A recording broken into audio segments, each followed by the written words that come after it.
7번째 소식 오늘의 8위입니다. 다음 달 21일이죠. 이 바이든 미국 대통령이 2박 3일 일정으로 방한을 합니다. 10일 취임, 다음 달 10일 취임하는 윤석열 당선인은 취임 11일 만에 바이든 대통령과 정상회담을 갖게 됐습니다.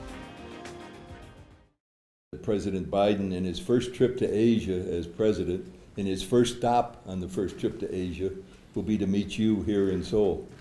And that's, I think, very significant. 바이든 대통령의 방한이 한미 동맹이 더 포괄적으로 강화되는 아주 좋은 기회라고 생각합니다.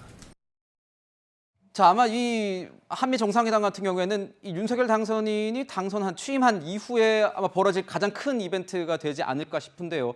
이 상황에서 이제 바이든 대통령의 방한 상황에서 주목되는 게 여기입니다. 용산.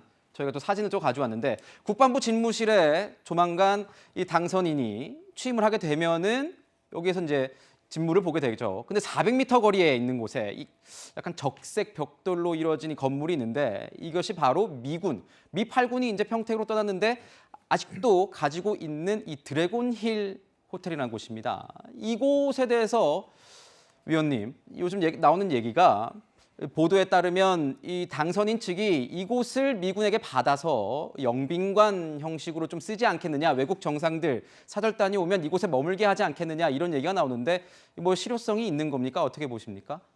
위원님께 여쭤봤습니다.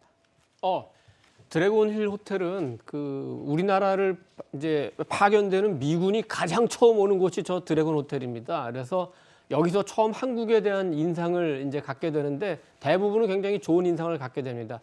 근데 저도 몇 번 이제 드래곤 호텔에 가서 여러 가지 행사도 참석하고 식사도 해봤는데 이 용도 자체가 호텔로 지어진 거라서 저곳을 영빈관으로 사용하는 데는 아주 적절하지는 않아요. 그래서 드래곤 힐 호텔을 그냥 유지한 채 활용을 한다면 여러 가지 다른 용도로 쓰일 수는 있습니다. 그렇지만 우리나라에 외빈이 오는데 저곳을 영빈관으로 만들어서 사용하는 것은 제 개인적으로는 아주 적절치 않고 영빈관은 용산 부진에 만약에 이제 윤석열 대통령이 일단은 외교부 장관 공간으로 사용하지만 관절을 새로 짓는다면 거기에 맞춰가지고 영빈관도 함께 새로 짓는 것이 낫지 않나 이렇게 생각을 합니다. 네, 윤 당선인 같은 경우에는 용산공원 부진에 이 미국의 워싱턴 블레어 하우스 같은 이 영빈관격 건물을 짓겠다 이렇게 과거에도 얘기를 한 바 있지 않았습니까? 그렇죠. 그러니까 새로 신축을 한다든가 아니면 드래곤 호텔을 리모델링을 한다든가 이런 식으로 해서 사실은 사용을 할 수가 있죠. 왜냐하면 워낙 국방부 지금 청사랑 가까운 곳입니다.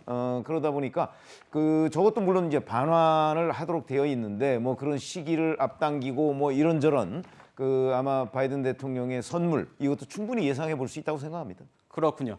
자, 윤석열 대통령 미국 대통령이요. 이 동아시아 방문길에 일본보다도 먼저 한국을 방문하는 것도 굉장히 이례적이라는 얘기가 지금 나오고 있습니다. 양 정상들이 만나서 어떤 모습을 연출할지도 굉장히 기대가 됩니다.